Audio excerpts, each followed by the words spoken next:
Hi friends, మరిన్ని ఆసక్తికరమైన వీడియోల కోసం మా డీడీ ఛానల్ను ఇప్పుడే సబ్స్క్రైబ్ చేసుకోండి. అలాగే కొత్త వీడియోల నోటిఫికేషన్లు వెంటనే పొందడానికి బెల్ ఐకాన్ను కూడా ప్రెస్ చేయడం మర్చిపోవద్దు.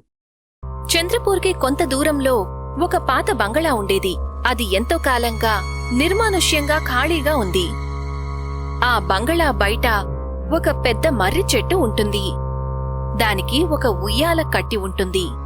తరచూ రాత్రి సమయంలో ఆ ఉయ్యాల దానికదే ఊగుతూ ఉంటుంది. చుట్టుపక్కల ఏరియా మొత్తం ఏవేవో శబ్దాలు వినిపిస్తుంటాయి. ఒకసారి నవ్వు వినిపిస్తే మరోసారి ఏడుపు వినిపిస్తుంది.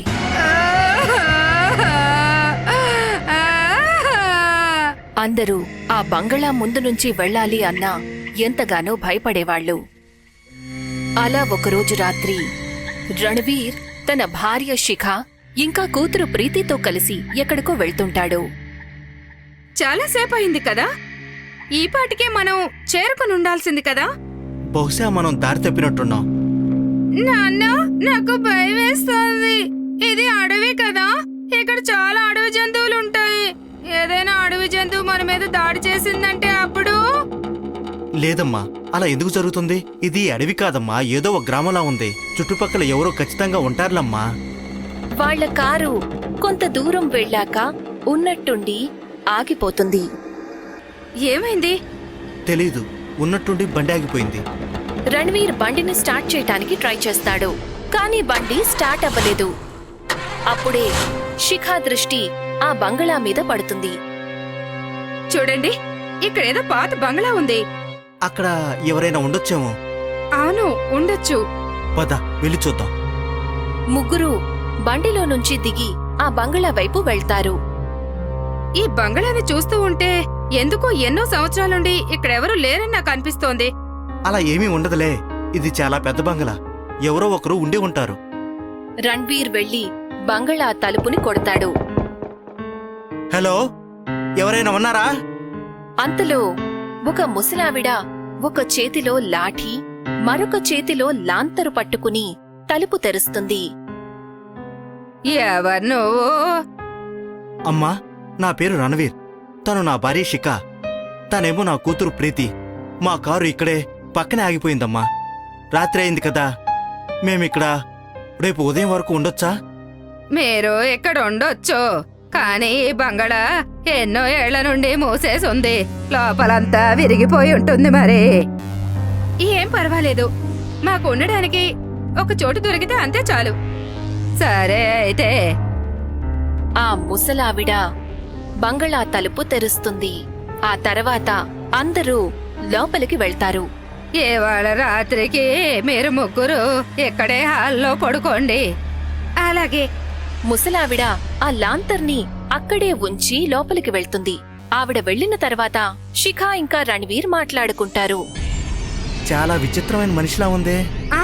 కానీ అథ్లీట్, మనకిక్కడ ఉండడానికి ఒక చోటైతే దొరికింది కదా. లేదంటే ఇంత రాత్రి వేళ ఈ నిర్మానుష్యమైన చోట మనం అసలు ఎక్కడికి వెళ్ళుండేవాళ్ళం? అది నిజమే. ప్రీతి, చూడమ్మా, నువ్వు వెళ్ళి సోఫా మీద పడుకో. మీరు అక్కడ పడుకోండి, నేను ఇక్కడే పడుకుంటాను. సరే అమ్మా. అప్పటికే చాలా రాత్రయింది. అందుకని అందరికీ కూడా వెంటనే నిద్ర పట్టేస్తుంది. గాఢ నిద్రలో ఉంటారు. అర్ధరాత్రి వేళ శిఖా కళ్ళు తెరిచేసరికి అక్కడ తనకి తన కూతురు ప్రీతి కనిపించలేదు. ప్రీతి, ప్రీతి! శిఖా గట్టిగా అరిచేసరికి రణ్వీర్ కూడా లేస్తాడు. ఏమైంది? ప్రీతి ఇక్కడ లేదండి. ఇక్కడే ఎక్కడ ఉంటుంది చూడు. ఇంత రాత్రి వేళ తను ఎక్కడికి వెళ్ళుంటుంది అసలు? రణ్వీర్ ఇంకా శిఖా ప్రీతిని వెతకటం మొదలు పెడతారు. వాళ్లు లాంతర్ని తీసుకుని బంగళా మొత్తం తన కోసం వెతుకుతారు. ప్రీతి! ప్రీతి! ప్రీతి! శిఖా ఇంకా రణ్వీర్ బంగళాలో అన్ని గదుల్లో చూస్తారు, కానీ ప్రీతి ఎక్కడా కనిపించలేదు. ప్రీతి, ఎక్కడికి వెళ్ళావు నువ్వు? అప్పుడే రణ్వీర్ దృష్టి కిటికీ బయట పడుతుంది. శిఖ, అలా చూడు. ప్రీతి! ప్రీతి మర్రి చెట్టుకి ఉన్న ఉయ్యాలలో ఊగుతూ ఉంటుంది. శిఖా ఇంకా రణ్వీర్ పరిగెత్తుకుంటూ బంగ్లాలోంచి బయటికి వస్తారు. వాళ్ళిద్దరూ చూసేసరికి ప్రీతి ఎవరితోనో మాట్లాడుతూ ఉంటుంది, కానీ అక్కడ ఎవ్వరూ ఉండరు. ప్రీతి, నువ్వెక్కడేం చేస్తున్నావు? ఏ ఆంటీ, అక్కడెవరూ లేరు కదమ్మా. శిఖ ఇంకా రణ్వీర్ ప్రీతి దగ్గరికి వెళ్లేసరికి తను ఉన్నట్టుండి గాల్లోకి ఎగురుతుంది. మమ్మీ, మమ్మీ, ప్రీతి.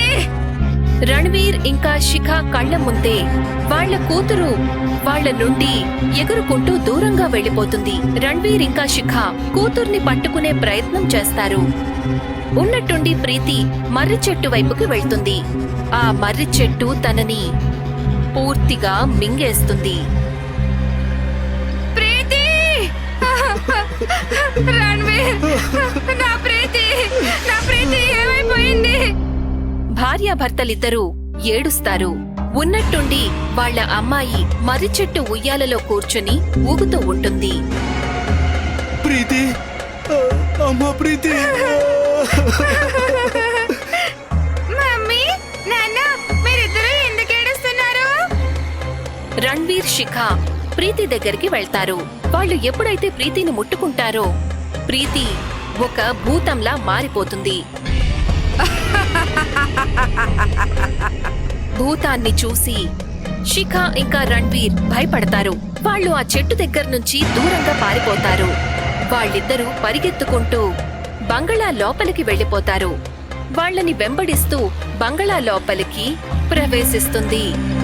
ఆ భూతం బంగళాలో అడుగు పెట్టిన వెంటనే పాడుపడ్డట్టుగా ఉన్న ఆ బంగళా కొత్తగా కట్టిన ఇల్లుగా మారిపోతుంది. మీరిద్దరూ స్వయంగా నా బంగళాలోకి వచ్చారు. ఇప్పుడు మిమ్మల్ని ఎవరూ కాపాడలేరు. రణ్వీర్ ఇంకా శిఖ మేడ మీదకి వెళ్లే మెట్లు ఎక్కుతారు. అప్పుడు ఉన్నట్టుండి ఆ మెట్లు వాటంతటవే కిందకి వస్తాయి. రణవీర్, ఈ దయ్యం మనల్ని వదిలిపెట్టేలా లేదు. సరిగ్గా చెప్పావు, నేను మిమ్మల్ని అస్సలు వదలను. భూతం శిఖాని రణ్వీర్ ని నేల మీదకు తోసేస్తుంది. ఆ తర్వాత ఎంతో గట్టిగా నవ్వుతుంది.